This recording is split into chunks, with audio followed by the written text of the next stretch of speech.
জনস্বার্থে সেনাবাহিনীর হাতে ম্যাজিস্ট্রেসি ক্ষমতা, জানালেন স্বরাষ্ট্র উপদেষ্টা। আর কোনো সুযোগ পাবে না অনুপস্থিত পুলিশ সদস্যরা।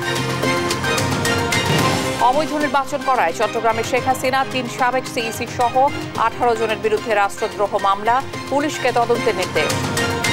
রপ্তানির আড়ালে হাজার কোটি টাকা পাচারের অভিযোগ, বেক্সিমকোর সালমান সহ 18 জনের বিরুদ্ধে 17 মামলা করেছে সিআইডি। যান্ত্রিক ত্রুটির কারণে আগারগাঁও থেকে মতিঝিল মেট্রো চলাচল বন্ধ, চরম ভোগান্তিতে যাত্রীরা, দ্রুত সচলে কাজ করছে কর্তৃপক্ষ। এবং ছাত্র আন্দোলনের সমর্থন দিয়ে পূর্ণ শক্তি নিয়ে মাঠে ছিল জামায়াত, দাবি আমিরের। অন্তর্বর্তী সরকারকে দেয়া হবে সময়।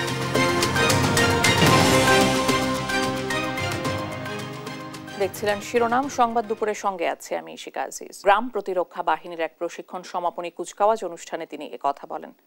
সহকর্মী নজরুল ইসলামের পাঠানো তথ্যচিত্রে টুম্পা আফরোজের ডেস্ক রিপোর্ট। ছাত্র জনতার অভ্যুত্থানের সময় থেকেই সার্বিক নিরাপত্তায় মাঠে তৎপর সেনাবাহিনী। স্বৈরাচার সরকার পতনের পরও ছাত্র জনতার অভ্যুত্থানের সময় থেকেই সার্বিক নিরাপত্তায় মাঠে তৎপর সেনাবাহিনী। স্বৈরাচার সরকার পতনের পরও অস্থিতিশীল নিরসন ও আইন শৃঙ্খলা বাহিনী শূন্য অবস্থায় জননিরাপত্তা নিশ্চিতে ভূমিকা রেখে যাচ্ছে সেনাবাহিনী। এমন পরিস্থিতিতে মঙ্গলবার জনস্বার্থে সুনির্দিষ্ট অধিক্ষেত্র ও সময়কালে তাদের বিচারিক ক্ষমতা দিয়ে প্রজ্ঞাপন জারি করে সরকার। বুধবার জনপ্রশাসন সচিব জানান, পুরো বিষয়টি আইন শৃঙ্খলা প্রক্রিয়ার সঙ্গে সম্পৃক্ত, এতে মানুষ আরও নিরাপদ বোধ করবে। এদিকে স্বরাষ্ট্র উপদেষ্টা জানান, জনস্বার্থেই সেনাবাহিনীর হাতে ম্যাজিস্ট্রেসি ক্ষমতা দেয়া হয়েছে। বিভিন্ন বাহিনীর শূন্যতা পূরণেও কাজ করবে তারা। যেহেতু আপনারা দেখছেন সেনাবাহিনী অনেক দিন যাবতই কিন্তু মাঠে আছে, মানে তাদের তো একটা ক্ষমতার ভিতরে কাজ করতে হবে, প্লাস আমাদের অন্যান্য বাহিনী তো কিছু স্বল্পতা রয়ে গেছে, এটা পূরণ করার জন্য তো সেনাবাহিনী আমরা আনিছি।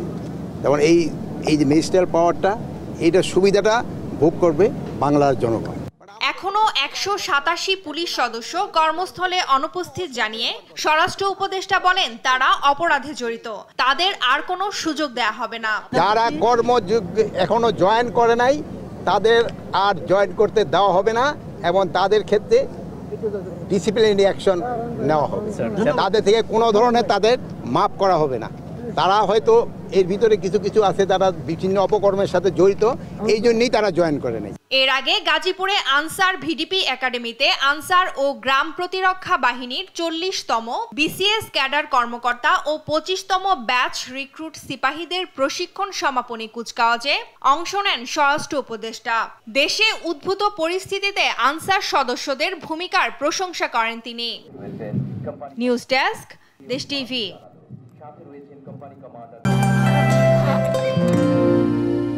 সময় সে তো বয়ে যায়, সময়ের সাথে মিষ্টি এক বন্ধন।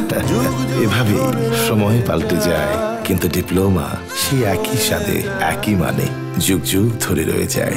New Zealand dairy, excellence in quality. অবৈধ নির্বাচনের আয়োজন করায় সাবেক 3 প্রধান নির্বাচন কমিশনার ও সাবেক প্রধানমন্ত্রী শেখ হাসিনা সহ 18 জনের বিরুদ্ধে চট্টগ্রাম মেট্রোপলিটন ম্যাজিস্ট্রেট আদালতে রাষ্ট্রদ্রোহের মামলা হয়েছে। মামলাটি আমলে নিয়ে পুলিশকে তদন্তপূর্বক রিপোর্ট দেওয়ার নির্দেশ দিয়েছেন আদালত। সহকর্মী AKM নাজিমের তথ্য ও চিত্র ডেস্ক রিপোর্ট। 2014, 2018 ও 2024 সালে পাতানো জাতীয় সংসদ নির্বাচনের আয়োজন করায় সাবেক 3 প্রধান নির্বাচন কমিশনার কাজী রাকিবউদ্দিন আহমেদ, KM নুরুল হুদা ও কাজী হাবিবুল আউয়াল এবং সাবেক প্রধানমন্ত্রী শেখ হাসিনা সহ 18 জনের বিরুদ্ধে চট্টগ্রামে মামলা হয়েছে। বুধবার দুপুরে চট্টগ্রাম মেট্রোপলিটন ম্যাজিস্ট্রেট 6 কাজী শরীফুল হকের আদালতে মামলাটি দায়ের করেন সাবেক বিএনপি নেতা একরামুল করিম। গত 3টা নির্বাচন 2014, 2018, 2024-এর একটা ফ্রড অ্যাক্টের প্রতারণামূলক নির্বাচন ফেস করেছি। আমি বা আমাদের দেশবাসী নির্বাচনে অংশগ্রহণ করতে পারে নাই। আমি মনে করেছি এটি সংবিধান যারা রক্ষণ করার কথা তারা সংবিধান ভঙ্গ করেছে, ভঙ্গ করে রাষ্ট্রদ্রোহী মামলা অপরাধ করেছে। বাদীর আইনজীবী কফিল উদ্দিন বলেন, গেল 3 নির্বাচনে সাধারণ মানুষ ভোটাধিকার প্রয়োগ করতে পারেনি, এতে জনগণের ভোটাধিকার হরণ করা হয়েছে। সংবিধানের খেলাপ করেছেন কমিশনার সহ প্রশাসনের কর্মকর্তারা।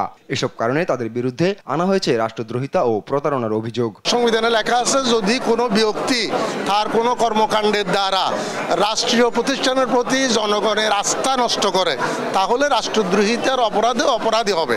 তারা 3টা নির্বাচন করেছে বাংলাদেশের জনগণকে বাইরে রেখে, এবং কতগুলো ভুয়া ব্যক্তিকে এমপি হিসাবে ডিক্লেয়ার করেছে। আমরা বলেছি এটা রাষ্ট্রদ্রোহিতার অপরাধ ওনারা করেছেন, এবং যারা এসব নির্বাচিত বলে দাবি করেছেন তারা করেছেন। এবং তারা আরও একটা কাজ করেছে, নির্বাচিত না হয়েও এমপি হিসাবে পরিচয় দিয়ে ফলস পার্সোনেশন করেছে। আদালত মামলার আবেদন গ্রহণ করে পুলিশকে তদন্তের নির্দেশ দিয়েছেন। নিউজ ডেস্ক, দেশ টিভি। রপ্তানি বাণিজ্যের আড়ালে মানি লন্ডারিং এর মাধ্যমে প্রায় 1000 কোটি টাকা পাচারের অভিযোগে বেক্সিমকো গ্রুপের কর্ণধার সালমান এফ রহমান সহ 28 ব্যক্তির বিরুদ্ধে 17টি মামলা করেছে অপরাধ তদন্ত বিভাগ সিআইডি। বুধবার মতিঝিল থানায় এ মামলা করে সিআইডি। এক সংবাদ বিজ্ঞপ্তিতে এ তথ্য জানানো হয়। জানা গেছে, মানি লন্ডারিং প্রতিরোধ আইনে পরিচালিত সিআইডির অনুসন্ধানে বেক্সিমকো গ্রুপের কর্ণধার সালমান এফ রহমান এবং তার ভাই বেক্সিমকো গ্রুপের চেয়ারম্যান এস রহমানের বেক্সিমকো গ্রুপের 17টি প্রতিষ্ঠান 2021 সাল থেকে 2024 সাল পর্যন্ত বিভিন্ন সময়ে জনতা ব্যাংক থেকে 93টি এলসির বিপরীতে পণ্য রপ্তানি করে, কিন্তু নির্ধারিত সময় অতিবাহিত হওয়ার পরও রপ্তানি মূল্য প্রায় $83 মিলিয়ন বাংলাদেশে না এনে বিদেশে পাচারের প্রাথমিক সত্যতা পাওয়া গেছে।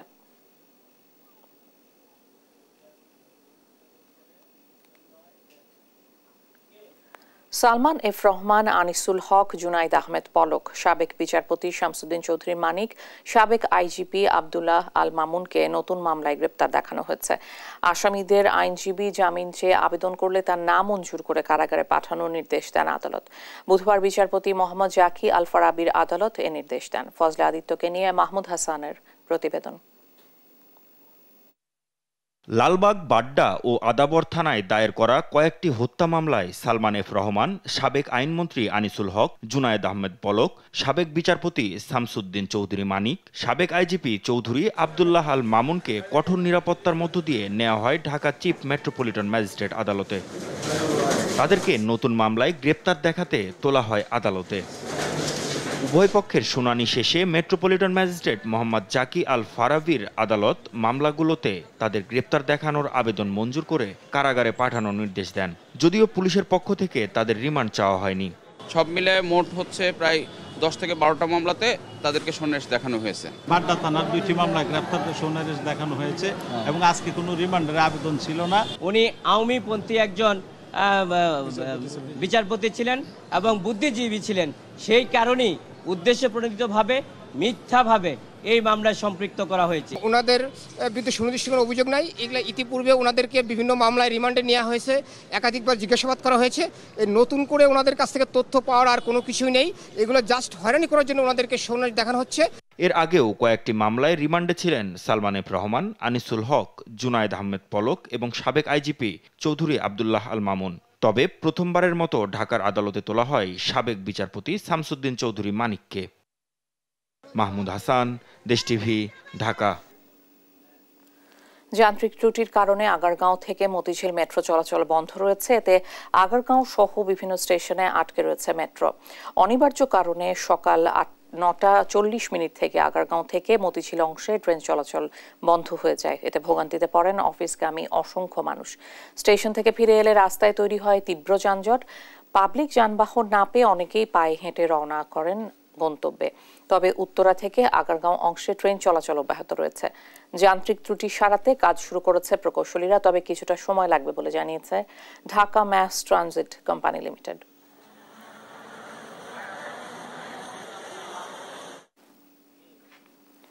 ক্ষমতাচ্যুত আওয়ামী লীগ সরকারের আমলে সবচেয়ে বেশি নির্যাতিত দল জামায়াতে ইসলামী। শীর্ষ নেতাদের ফাঁসি সহ মাঠ পর্যায়ে নেতাকর্মীদেরও হতে হয়েছে মামলা হামলার শিকার, এমনকি শেষ মুহূর্তে নিষিদ্ধ করা হয় জামায়াতকে। হাসিনা সরকার পতনের পর নতুন করে সামনে আসে দলটি। অন্তর্বর্তী সরকারের সঙ্গে সমন্বয় এবং আগামী পরিকল্পনা সহ সার্বিক বিষয়ে দেশ টিভির সঙ্গে কথা বলেছেন জামায়াতের আমির ডাক্তার শফিকুর রহমান। শাহিদুজ্জামান সাকিবের প্রতিবেদন। দেশের সার্বিক পরিস্থিতি ও দলের ভবিষ্যৎ পরিকল্পনা নিয়ে দেশ টিভির সঙ্গে কথা বলেন বাংলাদেশ জামায়াতে ইসলামীর আমির ডাক্তার শফিকুর রহমান। বলেন, দেশের স্বার্থে আপোষহীন থাকায় নানা সময়ে নির্যাতিত হয়েছে জামায়াত। কোনো অন্যায়ের কাছে আমরা কখনো মাথা নত করিনি, যেহেতু আমরা আমাদের নীতি নৈতিকতায় ছিলাম আপোষহীন। আমাদের বিরুদ্ধে অনেক অভিযোগই দেওয়া হয়েছে, কিন্তু একটা অভিযোগও তারা প্রমাণ করার কোনো সাহস করেনি। 1-2 করে আমাদের 11 জন নেতাকে ঠান্ডা মাথায় বিচারের নামে প্রহসন করে হত্যা করা হয়েছে, সম্পূর্ণ মিথ্যা অভিযোগ। 40-42 বছর যাদের বিরুদ্ধে কোনো অভিযোগ ছিল না, হয়তো এর বিচার একদিন এই বাংলার মাটিতে আবার হবে। আর বাংলার মাটিতে নাই যদি হয়, তাহলে আদালতে আখিরাতে তো বিচার অবশ্যই হবে। যে ক্ষতি আমাদের হয়েছে সংগঠনে, সেটা অপূরণীয়। বৈষম্য বিরোধী ছাত্র আন্দোলনের শেষের দিকে দল পূর্ণ শক্তি নিয়ে মাঠে ছিল বলে জানান জামায়াতের আমির। মানুষ এসেছিল ডু অর ডাই, যে এই জালিমদেরকে আর কোনোভাবেই অ্যালাউ করা যায় না। এই জন্য আলহামদুলিল্লাহ শেষের দিকে আমাদের এবং আমাদের জানামত ইসলামী ছাত্র শিবিরের পূর্ণ শক্তিতেই আমাদের অংশগ্রহণ ছিল, যেমনটা অন্যান্য দলের ছিল। তারা দেখেছেন ইতিমধ্যে জাতি, ধর্ম, দল, মত নির্বিশেষে যারা আন্দোলনে অংশগ্রহণ করে দুনিয়া থেকে বিদায় নিয়েছে, আমরা যাদেরই সন্ধান পেয়েছি তাদের সকলের ঘরবাড়িতে আমরা চলে গিয়েছি। নির্বাচন প্রসঙ্গে কথা বলেন জামায়াত আমির। প্রয়োজনীয় সব সংস্কারের আগ পর্যন্ত অন্তর্বর্তী সরকারকে সময় দিতে চায় দলটি। এই সরকার যেহেতু জনগণের ধারাই বসেছে, তারা নিজের চেয়ে নিয়ে বসেনি। এই জন্যে আমরা চাই যে এই সরকারটা কিছু মৌলিক সংস্কারের কাজ করে একটা সুষ্ঠু নির্বাচন যত তাড়াতাড়ি সম্ভব তারা এখানে আয়োজন করে জনগণকে একটা সুস্থ নির্বাচনের পথ খুলে দিয়ে তারা এখান থেকে বিদায় নেবে। অর্থনীতির যে বিধ্বস্ত হালত, ব্যাংকগুলোর যে করুণ দশা, আর্থিক প্রতিষ্ঠান যে ধ্বংসের মুখোমুখি, সেই বিষয়গুলোকে আমাদের বিবেচনায় আনতে হবে। তবে এর জন্য বিস্তর সময় নেওয়া তাদের ঠিক হবে না। এই ক্ষেত্রে সবার দায়িত্ব রয়েছে তাদেরকে সহযোগিতা করার, শুধু আমাদের একার না। আমরা মনে করি দেশের স্বার্থে, জাতির স্বার্থেই তাদের ন্যায়সঙ্গত কাজগুলোতে সকলেরই সমর্থন দেওয়া উচিত, সহযোগিতা করা উচিত। নারী ও ভিন্ন ধর্মাবলম্বীদের বিষয়ে দলের দৃষ্টিভঙ্গি নিয়েও কথা বলেন জামায়াতের শীর্ষ নেতা। নারীরা কারা? তারা তো মায়ের জাত, আমারও তো মা আছে। তারা বোনের জাত, আমারও তো বোন আছে। তারা মেয়ের জাত, আমারও তো মেয়ে আছে। তা আমরা কি আমাদের মেয়েদের সাথে, বোনদের সাথে, মাদের সাথে সে আচরণ করি? আর ইসলাম কার উপর জোর জবরদস্তি খাটায় না। লা ইউকাল্লিফুল্লাহু নাফসান ইল্লা উসাহা। আল্লাহ তাআলা মানুষের সাধ্যের বাইরে কার উপর একটা ঘাসও চাপান না। লা ইকরাহা ফিদ্দিন। দিন নিয়ে কারো উপর চাপাচাপি বাড়াবাড়ি চলবে না। যখন দেশে 3 দিন কোনো সরকারই ছিল না, তখন বরঞ্চ আমাদের লোকেরা বিভিন্ন ধর্মের উপাসনালয় যেগুলো ছিল সেগুলো তারা পাহারা দিয়েছে। বর্তমান জামায়াতে ইসলামীকে তারুণ্য নির্ভর উল্লেখ করে জামায়াতের আমির তাদের বৃহত্তর পরিকল্পনার কথাও তুলে ধরেন। শাহিদুজ্জামান সাকিব, দেশ টিভি, ঢাকা। দ্রুততম সময়ের মধ্যে 2023 সালের বাংলাদেশ সার্টিফিকেশন আইন অনুযায়ী প্রজ্ঞাপন জারি করে সার্টিফিকেশন বোর্ড পুনর্গঠনের কথা জানিয়েছেন তথ্য ও সম্প্রচার উপদেষ্টা নাহিদ ইসলাম। বুধবার সচিবালয়ে চলচ্চিত্রের সেন্সর বোর্ড ও জুরি বোর্ডের সদস্যদের সাথে মতবিনিময় শেষে কথা বলেন তিনি। আমরা যে সেন্সর সেই শব্দটিকে আমরা বাদ দিয়ে দিচ্ছি এবং আমাদের যেই 2023 সালের আইন বাংলাদেশ চলচ্চিত্র সার্টিফিকেশন আইন, সেই আইন অনুযায়ী আমরা দ্রুত সময়ের মধ্যে প্রজ্ঞাপন দিয়ে এই সার্টিফিকেশন বোর্ডটাকে পুনর্গঠন করব। সেই আইনটিও অনেক ত্রুটিপূর্ণ, সেই আইনের অনেকগুলো ত্রুটি নিয়ে প্রাথমিকভাবে এখানে আলোচনা হয়েছে এবং সেই আইনটিও নানা অংশীজনের সাথে আলোচনা করে সংশোধনের জন্য আমরা কাজ করব।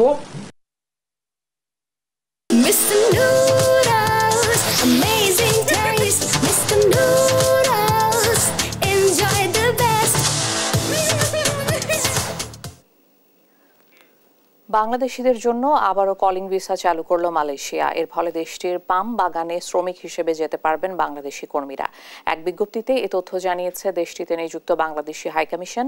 মালয়েশিয়ার নিয়োগকারী প্রতিষ্ঠানের উদ্দেশ্যে ম্যানুয়াল পদ্ধতিতে চাহিদাপত্র সত্যায়ন করার ঘোষণা দেয় দেশটি। বন্ধ থাকা কলিং ভিসা আবারও চালুর সিদ্ধান্তে খুশি মালয়েশিয়ার প্রবাসী কর্মীরা।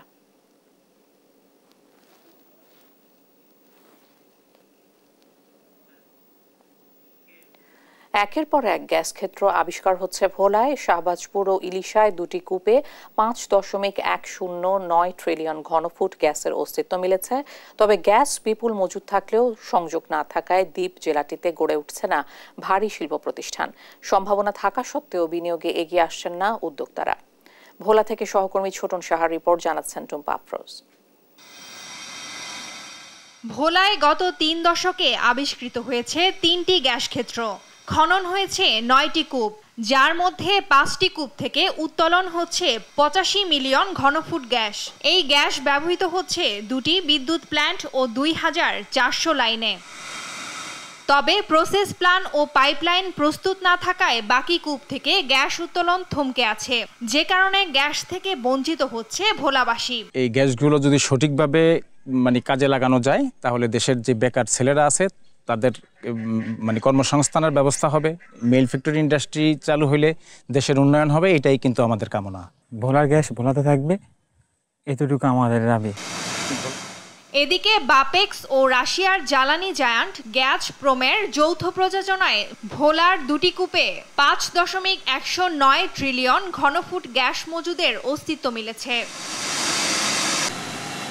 এত সম্ভাবনার পরেও কেন ভোলার মানুষ গ্যাস বঞ্চিত, এমন প্রশ্ন এলাকাবাসীর। গ্যাস চতুর্দিকে যাইতেছে, আমরা ভোলার এলাকার লোক, ভোলা বসবাস করি, অথচ আমরা ভোলাতে আমাদের কোনো গ্যাস নাই। অনেক গ্যাসের জন্য অনেক আমরা কষ্ট ক্লাস করতেছি।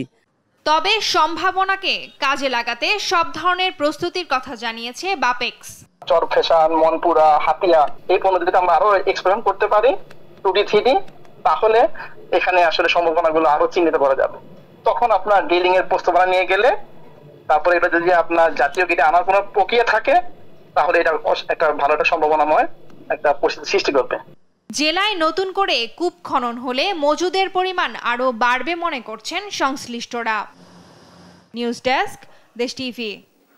কেবল 2-1 দিনের নয়, স্বৈরাচার পতনের দীর্ঘ লড়াই সংগ্রামের পথ পাড়ি দিতে হয়েছে বলে মন্তব্য করেছেন বিএনপির স্থায়ী কমিটির সদস্য নজরুল ইসলাম খান। বলেন, ছাত্র জনতার আকাঙ্ক্ষা ধারণ করে রাজনৈতিক দলগুলো সিদ্ধান্ত নিতে না পারলে সংকট দূর হবে না। বুধবার দুপুরে ঢাকা রিপোর্টার্স ইউনিটিতে বিপ্লবী ওয়ার্কার্স পার্টির আলোচনায় এসব কথা বলেন তিনি। সব সংস্কার অন্তর্বর্তী সরকার করে দেবে না উল্লেখ করে বিএনপির এ নেতা বলেন, তারা কি কি সংস্কার করবেন তা জনগণকে স্পষ্ট করতে হবে। একটা নতুন মধ্যবর্তীকালীন সরকার আসছে, তারা সংস্কার করতে চায়। আমাদের সেই সব আকাঙ্ক্ষার কিছু অংশ এই সরকারের দ্বারাই পূরণ হতে পারে, কিন্তু যা হবে না সেটা পূরণ করার দায়িত্ব তো আমাদেরকে নিতে হবে। জনগণের সামনে সেই প্রতিশ্রুতি থাকতে হবে, থাকা না খালি এমন একটা ব্যবস্থা অন্তত করতে হবে যাতে করে সকলেরই দায়বদ্ধতা থাকে। আন্তর্জাতিক ভয়াবহ পেজার বিস্ফোরণের ঘটনায় লেবাননে প্রাণ গেল 9 জনের, আহত প্রায় 3000। এদের মধ্যে 200-র বেশি মানুষের অবস্থা খুবই আশঙ্কাজনক। এদিকে এই ঘটনায় ইসরায়েলকে দুষছে হিজবুল্লাহ। একই সঙ্গে দেয়া হয় কড়া হুঁশিয়ারি। আরও জানাচ্ছেন আফরিন মৌ। লেবাননে স্থানীয় সময় তখন বিকেল। হঠাৎই পকেটে থাকা ছোট আকারের যোগাযোগ যন্ত্র পেজারে ঘটতে থাকে বিস্ফোরণ। কোনো কিছু বুঝে ওঠার আগেই এমন ঘটনায় দিক বিদিক ছুটতে থাকে মানুষ। এই ঘটনা ঘটেছে রাজধানী বৈরুত সহ বিভিন্ন স্থানে। স্মরণকালের নজিরবিহীন এ বিস্ফোরণে প্রায় 3000 মানুষ হতাহতের ঘটনা ঘটেছে। এর মধ্যে আরও 200 জনের অবস্থা আশঙ্কাজনক হয় হতাহতের সংখ্যা বাড়ার আশঙ্কা রয়েছে। এতে প্রাণ হারিয়েছেন হিজবুল্লাহর আইন প্রণেতার ছেলে। এদিকে লেবানন জুড়ে এমন ভয়ঙ্কর হামলার জন্য ইসরায়েলের দিকেই আঙ্গুল তুলেছে হিজবুল্লাহ ও লেবানন সরকার। একই সঙ্গে এর দাঁত ভাঙ্গা জবাবের হুঁশিয়ারিও দিয়েছেন তারা। তবে যন্ত্রগুলোর মাধ্যমে ইসরায়েল কিভাবে একসঙ্গে বিস্ফোরণ ঘটালো সেটা এখনও নিশ্চিত নয়। তবে এমন ঘটনায় দেশজুড়ে ছড়িয়ে পড়েছে আতঙ্ক। এদিকে হামলার দায় এখনও স্বীকার করেনি ইসরায়েল। এর মধ্যে দেশজুড়ে এমন সংকটময় পরিস্থিতিতে সবাইকে এক হওয়ার আহ্বান জানিয়েছে কর্তৃপক্ষ। এছাড়া আহতদের রক্ত দিতে সবাইকে এগিয়ে আসার কথাও বলা হয়। তবে হামলার সঙ্গে যুক্তরাষ্ট্রের কোনো যোগসূত্র নেই বলে দাবি করেছে পেন্টাগন। বিষয়টির উপর তারা গভীরভাবে পর্যবেক্ষণ করছে বলেও জানানো হয়। এই বিস্ফোরণে কোনোভাবেই যুক্তরাষ্ট্রের হাত নেই, তবে এমন ঘটনা কিভাবে ঘটল তা আমরা গভীরভাবে পর্যবেক্ষণ করছি। এর মধ্যে হিজবুল্লাহর জবাবের হুঁশিয়ারিতে মধ্যপ্রাচ্য জুড়ে উত্তেজনা বাড়বে বলে মনে করছেন বিশ্লেষকরা। এ পরিস্থিতিতে ইসরায়েল ও হিজবুল্লাহর মধ্যে কূটনৈতিক সমাধান প্রয়োজন বলে জানায় হোয়াইট হাউস। এদিকে ভয়াবহ এই হামলার পর থেকে ডিভাইসগুলো কোন দেশ থেকে আমদানি করা হয়েছে তা নিয়েও উঠেছে প্রশ্ন। গণমাধ্যমের বরাতে জানা যায় এগুলো তাইওয়ানের তৈরি, যদিও এ দাবি অস্বীকার করেছে তাইওয়ান। তাদের বানানো কোনো পেজার বিস্ফোরিত হয়নি বলে দাবি করেছে তাইওয়ানের গোল্ড অ্যাপোলো। আফরিন মৌ, নিউজ ডেস্ক, দেশ টিভি। ভারতের জম্মু ও কাশ্মীরে শুরু হয়েছে বিধানসভা নির্বাচনের প্রথম দফার ভোট গ্রহণ। দীর্ঘ 1 দশক পর ভোট দিচ্ছেন বাসিন্দারা।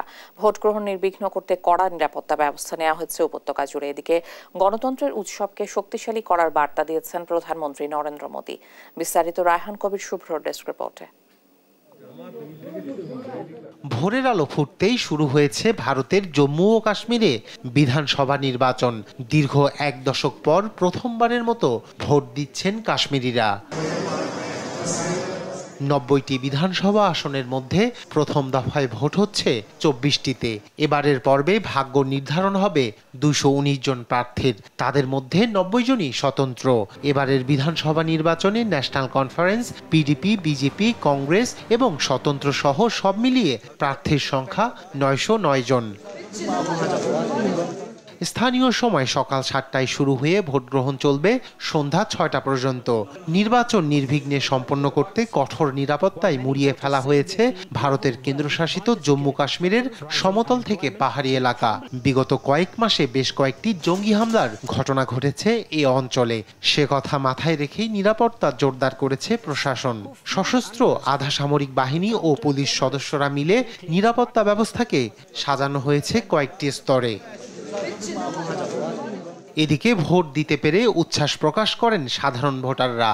आई थिंक वोट करना हर किसी का राइट है और अच्छी अपॉर्चुनिटी अगर 10 साल के बाद लोगों को अपॉर्चुनिटी मिल रही है एक इलेक्टेड बॉडी और इलेक्टेड रिप्रेजेंट को सिलेक्ट करने का, जो कल आपकी बातों को सुने, जो कल आपके मसाइलों को सुने, जो कल आपको हेल्प करे, जो नॉट आपको हेल्प करे, जो स्टेट को ऑल्सो हेल्प करे आगे जाने में। I think it's a good moment, good opportunity. আগামী 25 সেপ্টেম্বর দ্বিতীয় দফায় 26 আসনে এবং এরপর আগামী 1 অক্টোবর তৃতীয় তথা শেষ দফায় 40 আসনে ভোট গ্রহণ হবে জম্মু ও কাশ্মীরে। 3 দফায় ভোট গ্রহণ শেষে ভোট গণনা হবে আগামী 8 অক্টোবর। ভারতীয় সংবাদ মাধ্যম বলছে প্রথম দফায় ভোট দেবেন 23 লাখের বেশি নাগরিক। এদিকে বিধানসভার ভোটে সবাইকে অংশ নেওয়ার আহ্বান জানিয়েছেন প্রধানমন্ত্রী নরেন্দ্র মোদী। এর মধ্য দিয়ে জম্মু ও কাশ্মীরে গণতন্ত্রকে শক্তিশালী করারও আহ্বান জানান তিনি। দীর্ঘ 1 যুগ পর জম্মু ও কাশ্মীরে ভোট উৎসব শুরু হলেও 2014 সালের মতো পূর্ণ রাজ্য হিসেবে নয়। ভারতীয় সংবিধানের 370 ধারা বাতিলের ফলে বিশেষ মর্যাদা হারানোর পাশাপাশি রাজ্যের তকমাও হারিয়েছে জম্মু ও কাশ্মীর। রায়হান কবির শুভ্র, নিউজ ডেস্ক, দেশ টিভি।